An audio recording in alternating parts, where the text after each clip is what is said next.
नमस्कार दोस्तों, हमारे यूट्यूब चैनल एग्जाम लर्नर में आपका स्वागत है। दोस्तों आज के इस वीडियो में हम लोग एडिड जूनियर हाई स्कूल प्रधानाध्यापक एवं सहायक अध्यापक भर्ती परीक्षा के लिए जीएस का 24वां प्रैक्टिस सेट हल करेंगे। इसके पहले हम 23 प्रैक्टिस सेट हल करा चुके हैं। तो जो लोग नहीं देखे हैं, चैनल के प्लेलिस्ट में जाएगा, आपको वहाँ से सभी वीडियो मिल जाएंगे। तो वीडियो को लाइक शेयर कर दीजिएगा। चैनल पर पहली बार आए हैं तो चैनल को सब्सक्राइब कर लीजिएगा, साथ में बेल आइकन को प्रेस कर लीजिएगा, जिससे आने वाले अगले वीडियो का नोटिफिकेशन आपको पहले मिलता रहे। और पीडीएफ इसका टेलीग्राम चैनल पर मिल जाएगा। नीचे डिस्क्रिप्शन में टेलीग्राम का लिंक दे दिया गया है, वहाँ से ज्वाइन करके आप पीडीएफ भी डाउनलोड कर सकते हैं। तो आइए शुरू करते हैं। पहला प्रश्न आज का, निम्नलिखित में से कौन सी संधि को बुक्स फॉर ब्लाइंड संधि भी कहते हैं? तो यहाँ पे डी विकल्प से हो जाएगा मराकेश संधि। मराकेश संधि को बुक्स फॉर ब्लाइंड संधि भी कहा जाता है। यह नेत्रहीन व्यक्तियों के लिए प्रकाशित साहित्य के उपयोग को यह सुसाध्य बनाती है यह संधि। तो याद रखिएगा, मराकेश संधि भी कहा जाता है बुक्स फॉर ब्लाइंड संधि को। अगला क्वेश्चन है, चाबहार बंदरगाह स्थित है? तो यह ईरान में स्थित है। सी विकल्प यहाँ पे सही हो जाएगा। चाबहार बंदरगाह यह ईरान में है और इसे मई 2016 में भारत ईरान और अफगानिस्तान एक त्रिपक्षीय समझौते के तहत इसे क्षेत्रीय परिवहन के लिए क्षेत्रीय हब के रूप में विकसित किया गया है इसे। और अगला क्वेश्चन है, निम्न में से कौन देश का प्रथम चीफ ऑफ डिफेंस स्टाफ यानी कि सीडीएस नियुक्त किया गया है?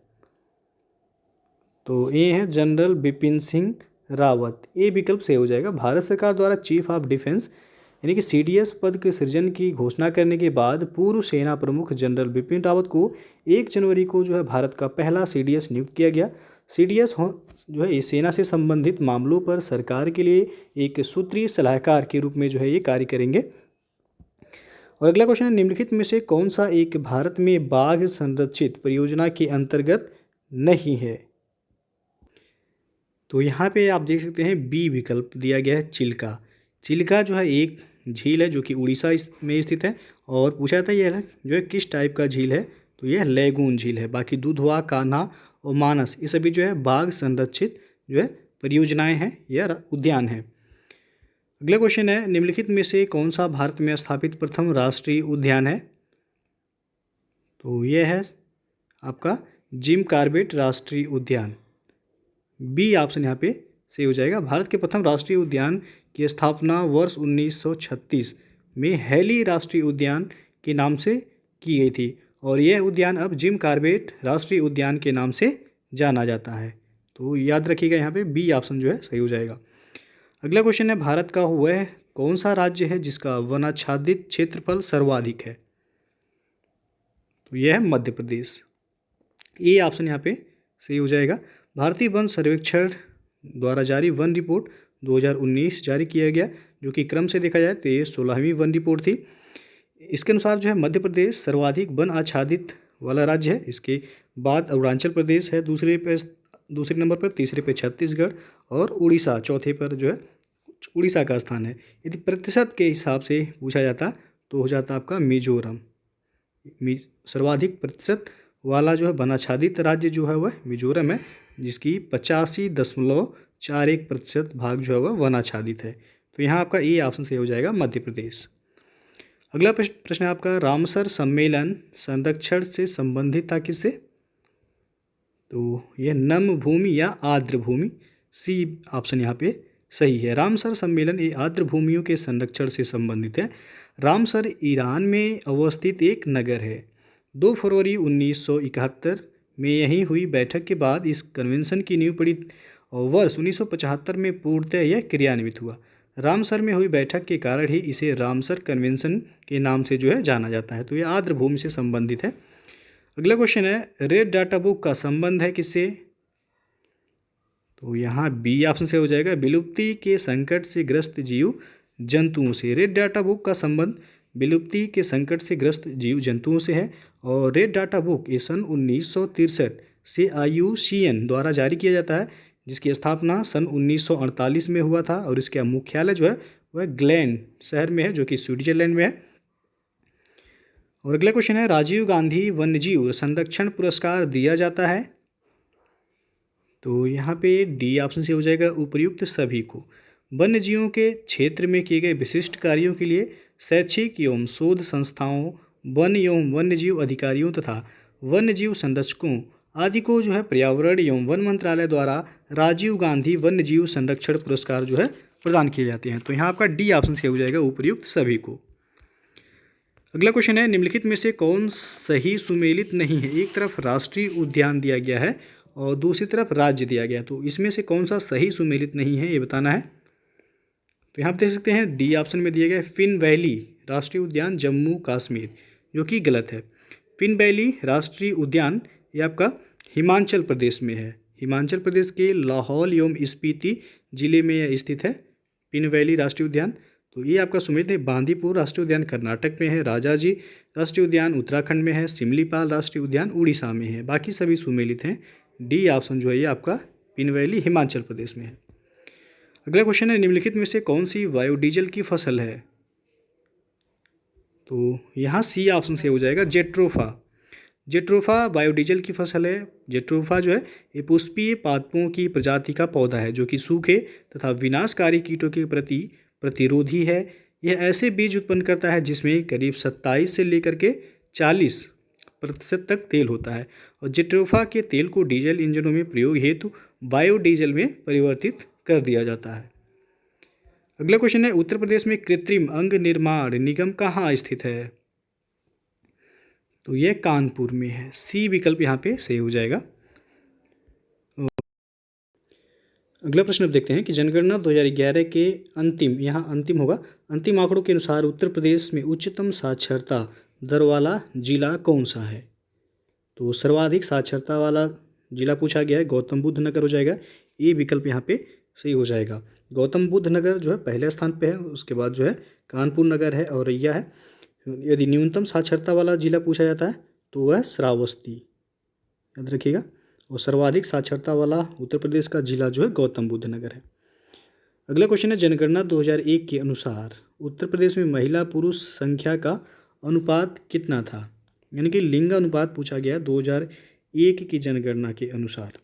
तो यहाँ पे जो है यदि देखा जाए जनगणना 2011 के अनुसार जो उत्तर प्रदेश का लिंगानुपात है 912 है, लेकिन यहाँ से 2001 का पूछा गया है। तो 2001 का जो लिंगानुपात था वह था 898, यानी कि बी ऑप्शन यहाँ सही हो जाएगा। 898 महिलाएं प्रति 1000 पुरुषों पर। और 2011 जनगणना आपको याद रखना है। अब जो पूछा जाएगा 2011 से ही पूछा जाएगा, कभी कभी पुराना भी पूछ लिया जाता है, तो यहाँ दोनों आपको पता होना चाहिए। 2011 जनगणना के अनुसार उत्तर प्रदेश का लिंगानुपात जो है 912 है। अगला प्रश्न है, 2011 जनगणना के अंतिम आंकड़ों के अनुसार निम्नलिखित में से उत्तर प्रदेश के किस जिले में सबसे कम महिला साक्षरता है? तो आपको पता होगा कि ओवरऑल जो है उत्तर प्रदेश में सबसे कम महिला साक्षरता वाला जनपद श्रावस्ती है, जहाँ पे 34.8% जो है महिला साक्षरता है। लेकिन ऑप्शन में आपका दिया नहीं गया है, तो यहाँ रामपुर हो जाएगा। डी विकल्प से हो जाएगा। रामपुर में महिला साक्षरता दर जो है 44.4% है, लेकिन ओवरऑल में आपका श्रावस्ती है सबसे कम। दोस्तों अनअकैडमी पर जो है scholarship test UP PCS prelims exam के लिए फ्री में यह टेस्ट सीरीज कराया जाता है, जो कि प्रत्येक संडे को दोपहर 1 बजे यह टेस्ट कराया जाता है और शाम को 7 बजे इसका एनालिसिस कराया जाता है। तो इस टेस्ट को आप लोग जो है ज्वाइन जरूर कीजिएगा। और यूपीपीएससी अभ्यास जो कि सोमवार से शुक्रवार रात 10 बजे के बीच कराया जाता है, जिसमें आरओ है, लेखपाल, UPPSC prelims, UP triple lower सभी एग्जाम्स के लिए जो है कराया जाता है। तो इसे भी आप ज्वाइन कर सकते हैं। अनअकैडमी प्लस फीचर्स, यदि आप सब्सक्रिप्शन लेते हैं तो आपको इतने सारे फीचर्स जो है अवेलेबल कराए जाएंगे। बैच कोर्सेज जो अनअकैडमी पे अवेलेबल हैं, देख सकते हैं आप कि यूपी ट्रिपल एससी पेट एग्जाम के लिए 16 अप्रैल से बैच जो है शुरू हो रहा है। मिशन खाकी का जो कि कंप्लीट कोर्स जो है यूपीएसआई के लिए 19 अप्रैल से शुरू हो रहा है। तो जो लोग इस बैच से जो है ज्वाइन करना चाहते हैं आप ज्वाइन कर सकते हैं अनअकैडमी पर। उसके बाद यूपीपीएससी अपर सबऑर्डिनेट है, lower PCS, RO, UPSI, UP triple SC पेट, लेखपाल और भी ऑप्शनल कोर्सेज के जो है बैच अवेलेबल हैं। यदि आप जो है सब्सक्रिप्शन लेना चाहते हैं अनअकैडमी पे तो हमारा रेफरल कोड आप यूज कर सकते हैं एग्जाम लर्नर, जिससे आपको 10% का जो है एडिशनल डिस्काउंट मिल जाएगा।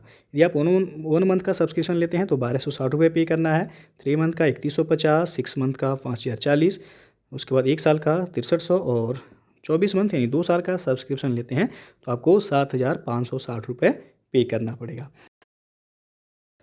तो दोस्तों जो है इनमें से आप किसी भी बैच को ज्वाइन करना चाहते हैं तो आप अनअकैडमी से जुड़कर आप जो है अपनी तैयारी को बेहतर तरीके से कर सकते हैं और आसानी से आप जो है एग्ज़ाम को क्रैक कर सकते हैं।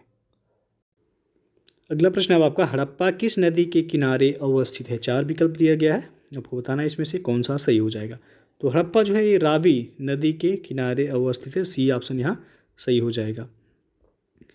अगला क्वेश्चन है, निम्नलिखित में से कौन सी वह ब्रह्मवादिनी थी जिसने कुछ वेद मंत्रों की रचना की थी? तो लोपामुद्रा, ये ऑप्शन जो है यहाँ सही हो जाएगा। वैदिक साहित्य में कई ऐसी विदुषी स्त्रियाँ का जो है उल्लेख मिलता है जिन्होंने वेद मंत्रों की रचना की थी, जैसे कि अपाला, घोषा, विश्वारा, लोपामुद्रा, ये सभी। लोपामुद्रा ये अगस्त ऋषि की पत्नी थी। अगला क्वेश्चन है, चतुर्थ बौद्ध संगीत यानी कि परिषद हुई थी किसके शासनकाल में? तो यह कनिष्क के शासनकाल में हुआ था, ये ऑप्शन यहाँ पे सही हो जाएगा। बौद्ध धर्म के चतुर्थ संगीति ये कुषाण शासक कनिष्क के राज्यकाल में कश्मीर के कुंडल वन में हुई थी। इसकी अध्यक्षता वसुमित्र ने किया था और अश्वघोष इसके उपाध्यक्ष बने थे। इस सभा में महासंघिकों का वर्चस्व था। यहाँ जो है बौद्ध ग्रंथों के कठिन अंशों पर जो है सम्यक विचार किया गया तथा प्रत्येक पिटक पर जो है भाष्य लिखकर उन्हें विभाषा शास्त्र नामक टीकाओं में संकलित कर दिया गया और इसी समय जो है बौद्ध धर्म हीनयान एवं महायान नामक दो जो है संप्रदायों में विभक्त हो गया था। तो प्रश्न पूछा जाता है कि कौन से जो है बौद्ध संगीति में बौद्ध धर्म दो भागों में बटा था, हीनयान और महायान में? तो चतुर्थ बौद्ध संगीत में। अगला क्वेश्चन है, इंडिका का लेखक कौन था? तो आप सबको पता होगा मेगास्थनीज, डी ऑप्शन यहाँ सही हो जाएगा। मेगास्थनीज की पुस्तक इंडिका में पाटलिपुत्र के नगर प्रशासन का वर्णन मिलता है। इसके अनुसार जो है पाटलिपुत्र नगर का प्रशासन वह 30 सदस्यों की विभिन्न समितियों द्वारा होता था। इसकी कुल जो है 6 समितियां होती थीं तथा प्रत्येक समिति में 5 सदस्य होते हैं। और अगला क्वेश्चन है, भारत का नेपोलियन किसे कहा जाता है? तो यह है समुद्रगुप्त, डी ऑप्शन सही हो जाएगा। इतिहासकार विंसेंट स्मिथ ने अपनी रचना अर्ली हिस्ट्री ऑफ इंडिया में समुद्रगुप्त की वीरता एवं विजयों पर जो है मुग्ध होकर उसे भारतीय नेपोलियन कहा था। तो यदि पूछा है कि समुद्रगुप्त को भारत का नेपोलियन किसने कहा था, तो विंसेंट स्मिथ ने कहा था। याद रखिएगा नाम इनका, विंसेंट स्मिथ। अगला क्वेश्चन है, सूची 1 को सूची 2 के साथ मिलान करना है और कूट के माध्यम से बताना है कौन सा विकल्प सही होगा। एक तरफ जो है जनजाति दिया गया, दूसरी तरफ राज्य दिया गया है। तो लेप्चा जनजाति ये कहाँ पाई जाती है? तो सिक्किम में पाई जाती है लेप्चा जनजाति, ये का हो जाएगा। दूसरा मारिया जनजाति ये आपका छत्तीसगढ़ में पाई जाती है, तो बी का तीसरा हो जाएगा। उराली जनजाति ये आपका केरल एवं तमिलनाडु में जो है पाई जाती है। उराली जनजाति केरल और तमिलनाडु, तो केरल ऑप्शन में है, सी का हो जाएगा यहाँ पे चौथा। खासी जनजाति ये आपका मेघालय मणिपुर में पाई जाने वाली जनजाति है और ये उत्तराखंड में भी जो है पाई जाती है, उत्तरांचल यहाँ दिया गया है। तो ठीक का हो जाएगा पहला। 2 3 4 1 जिस ऑप्शन में होगा वैसे हो जाएगा। तो आप देख सकते हैं 2 3 4 1 आपका जो सही आंसर हो जाएगा यहाँ पे सी ऑप्शन सही हो जाएगा, 2 3 4 1। अगला क्वेश्चन है, निम्न में से कौन सी एक संवैधानिक संस्था नहीं है? तो यहाँ पे ए ऑप्शन सही हो जाएगा, मानवाधिकार आयोग। मानवाधिकार आयोग ये संविधानेतर संस्था है जिनका गठन मानवाधिकार संरक्षण अधिनियम 1993 द्वारा किया गया है। अन्य जो 3 यहाँ संस्थाएं दिया गया है, राज्य का वित्त आयोग ये आपका अनुच्छेद 243 झा में इसका वर्णन है और लोकसभा का सचिवालय या संसद सचिवालय से कहा जाता है, अनुच्छेद 98 में है ये।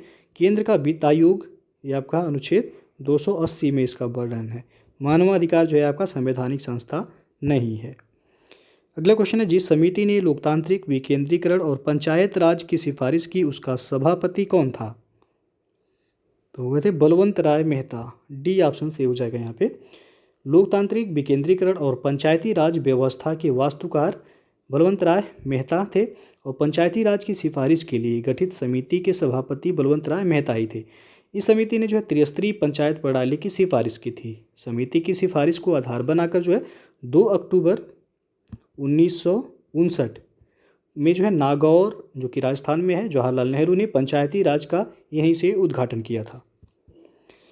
और अगला क्वेश्चन है सूची 1 को सूची 2 के साथ मिलान करना है, कोड के माध्यम से बताना है कौन सा विकल्प सही हो जाएगा। तो एक तरफ ऐतिहासिक स्थल दिए गए हैं, दूसरी तरफ राज्य दिए गए हैं।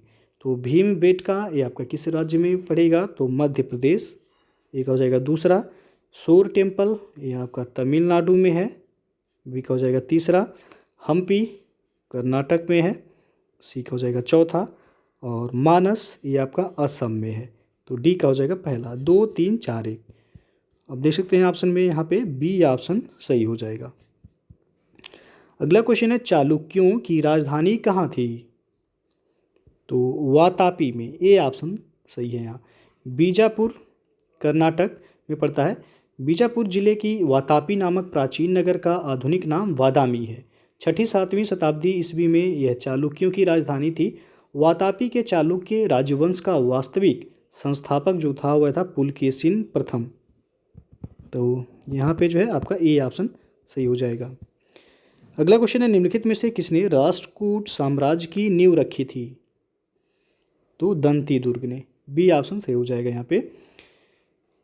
राष्ट्रकूट वंश की स्थापना 736 ईस्वी में दंती दुर्ग ने की थी। और दंती दुर्ग के संबंध में कहा जाता है कि उज्जैनी में उसने हिरण्यगर्भ, जिसे महादान कहा जाता है, महादान यज्ञ इसने करवाया था। अगला क्वेश्चन है अशोक का अपने शिलालेखों में सामान्यतः जिस नाम से उल्लेख हुआ है वह है? तो प्रियदर्शी के नाम से। कई बार पूछा गया है प्रश्न, याद रखिएगा डी ऑप्शन से हो जाएगा। अशोक के अभिलेखों में सर्वत्र उसे देवनाम प्रियदर्शी, या जिसे हम कह सकते हैं देवताओं का प्रिय या देखने में सुंदर देवनाम प्रियदर्शी, इन सभी जो है राजा की उपाधि जो है इसे संबोधित किया गया है। पुराणों में इसे अशोक वर्धन कहा गया है। पुराणों में क्या कहा गया है? तो इसे अशोक वर्धन कहा गया है। तो यहाँ डी ऑप्शन से हो जाएगा प्रियदर्शी।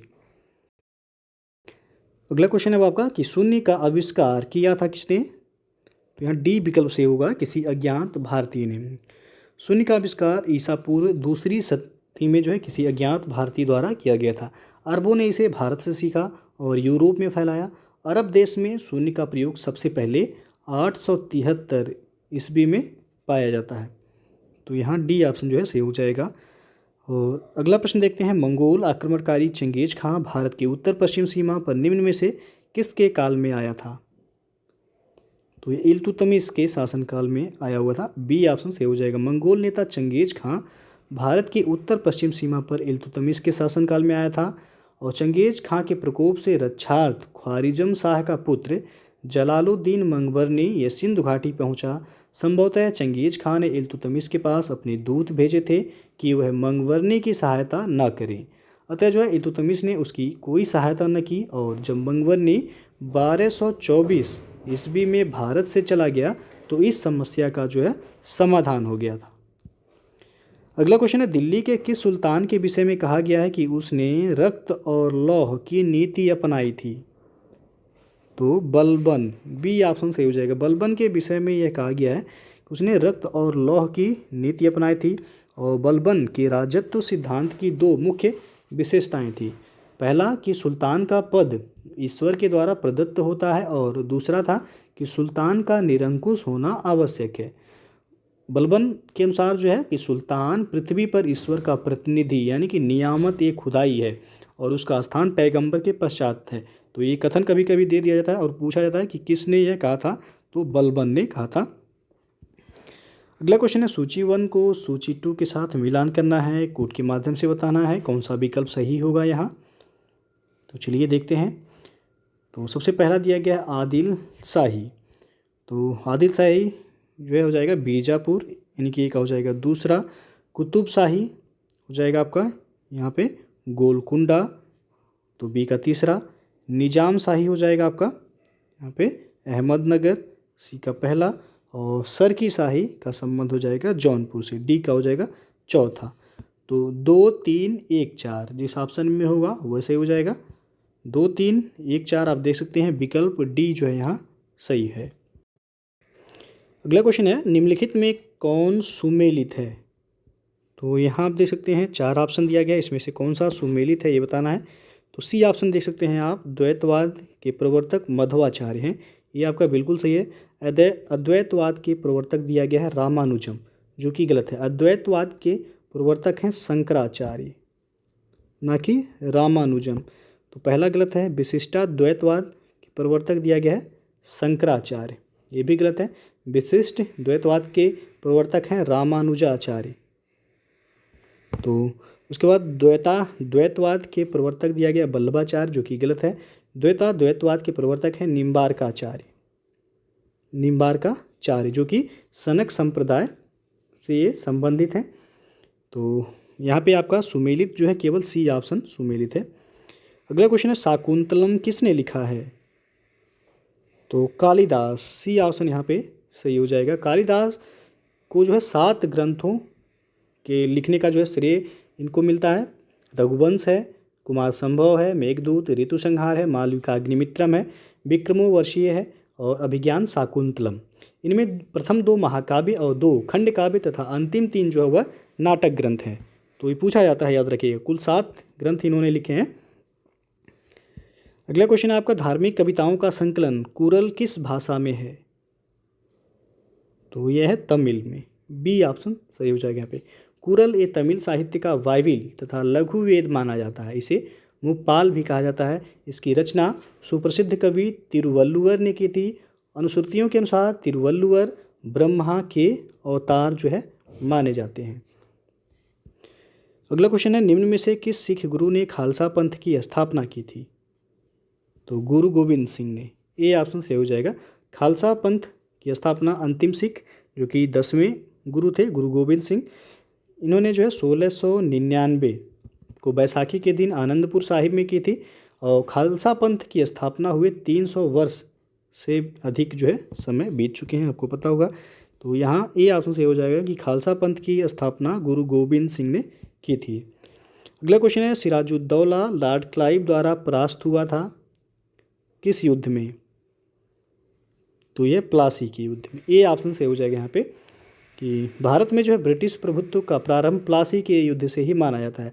प्लासी का युद्ध जो हुआ था 23 जून 1757 में हुआ था रॉबर्ट क्लाइव के नेतृत्व में। और अंग्रेज़ों ने जो है बंगाल के नवाब सिराजुद्दौला को इसमें पराजित किया था। अगला क्वेश्चन है महाराजा रणजीत सिंह के राज्य की राजधानी थी? तो लाहौर, सी ऑप्शन सही हो जाएगा यहाँ पे।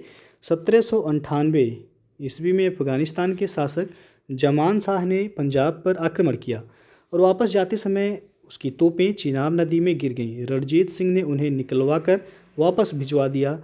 उस सेवा के बदले जमान शाह ने उसे लाहौर पर अधिकार करने की अनुमति दे दी और 1799 ईस्वी में रणजीत सिंह ने तत्काल लाहौर पर अधिकार कर लिया तथा उसे अपनी राजधानी बनाया था। अगला क्वेश्चन है निम्नलिखित में से किसने बंगाल में द्वैध शासन प्रणाली को समाप्त किया था? तो वारेन हेस्टिंग्स ने, सी विकल्प से हो जाएगा। 1772 वारेन हेस्टिंग्स के कार्यकाल में जो है 1772 ईस्वी में कोर्ट ऑफ डायरेक्टर्स ने दोहरी शासन प्रणाली को समाप्त करने का निर्णय लिया था और कलकत्ता परिषद एवं उसके प्रधान को आज्ञा दी कि वे स्वयं दीवान बने और बंगाल, बिहार तथा उड़ीसा के प्रबंध को अपने हाथ में ले लें। वारेन हेस्टिंग्स ने दोनों उपदीवानों मोहम्मद रजा खां और राजा सीताब राय को पदच्युत कर दिया, इनकी पद से हटा दिया और द्वैध शासन की शुरुआत की। बंगाल में जो है क्लाइव के समय में 1765 ईस्वी में हुई थी द्वैध शासन की शुरुआत। लेकिन यहाँ जो है पूछा गया है कि बंगाल में द्वैध शासन प्रणाली को समाप्त किसने किया था? तो वारेन हेस्टिंग्स ने। और शुरुआत किसके समय में हुआ था? तो रॉबर्ट क्लाइव के समय में हुआ था 1765 में। अगला क्वेश्चन है सूची 1 को सूची 2 के साथ मिलान करना है और कोड के माध्यम से बताना है कौन सा विकल्प यहाँ सही हो जाएगा। तो एक तरफ क्रांतिकारियों के नाम दिए गए हैं, दूसरी तरफ स्थान दिया गया है। नाना साहब जो है कहाँ से संबंधित है ये? तो इन्होंने कानपुर से जो है नेतृत्व किया था, ये का हो जाएगा। दूसरा नवाब हामिद अली खान, ये दिल्ली से हो जाएंगे, तो बी का हो जाएगा। पहला मौलवी अहमद उल्लाह या मौलवी अहमदुल्लाह शाह, तो ये लखनऊ से इन्होंने नेतृत्व किया था। लखनऊ से बेगम हजरत महल ने भी नेतृत्व किया था, तो सी का हो जाएगा तीसरा। और मनीराम दीवान, ये असम से इन्होंने मोर्चा संभाला था, डी का हो जाएगा चौथा। तो 2 1 3 4 जिस ऑप्शन में होगा वैसे हो जाएगा। तो आप देख सकते हैं यहाँ पे कि विकल्प डी जो है सही है। अगला क्वेश्चन है, पिछड़े वर्गों का उत्थान किसका मुख्य कार्यक्रम था? तो यह था सत्यशोधक समाज, बी ऑप्शन से हो जाएगा। पिछड़े वर्गों का उत्थान सत्यशोधक समाज का मुख्य कार्यक्रम था। इसकी स्थापना 1873 में ज्योतिबा फूले ने की थी और यह आंदोलन दलितों और निम्न जाति के लोगों के कल्याण के लिए चलाया गया था। अगला प्रश्न है, शारदा अधिनियम के अंतर्गत लड़कियों एवं लड़कों के विवाह की न्यूनतम आयु क्रमशः कितनी निर्धारित की गई थी? तो 14 और 18 वर्ष, बी ऑप्शन सही हो जाएगा यहाँ पे। 1929 में अजमेर निवासी एवं न्यायाधीश डॉक्टर हरविलास शारदा के प्रयत्नों से एक बाल विवाह निषेध कानून बन पाया था। उन्हीं के नाम पर ही इसे शारदा अधिनियम या शारदा एक्ट कहा गया। इस अधिनियम के द्वारा लड़कियों के विवाह की न्यूनतम आयु सीमा 14 वर्ष एवं लड़कों की 18 वर्ष निर्धारित की गई थी। अगला क्वेश्चन है, कैबिनेट मिशन योजना के विषय में निम्नलिखित में से कौन सा सही नहीं है? तो यहाँ सी विकल्प से हो जाएगी, पाकिस्तान की स्वीकृति। 16 मई 1946 को कैबिनेट मिशन ने अपने प्रस्तावों की घोषणा की और इस प्रस्ताव के प्रमुख जो बिंदु थे कि भारत की एकता बनाई रखी जाए। मुस्लिम लीग की पाकिस्तान की मांग ठुकरा दी गई थी। इसमें भारत एक संघ होगा जिसमें ब्रिटिश प्रांत तथा देसी रियासतें इसमें शामिल होंगी और संविधान निर्मात्री संस्था या संविधान सभा का गठन प्रांतीय विधानसभाओं तथा देसी रियासतों के प्रतिनिधियों के द्वारा किया जाए, जो कि इसमें पूछा गया है कि कौन सा सही नहीं है। तो पाकिस्तान की स्वीकृति इसमें नहीं दी गई थी। अगला क्वेश्चन है, निम्नलिखित में से कौन एक युग्म सुमेलित है? तो यहाँ पे आप देख सकते हैं सी ऑप्शन, फ्रैंक मोरिस दिया गया। Jawaharlal Nehru a biography, Jawaharlal Nehru a biography Frank Robert Morris द्वारा लिखा गया है।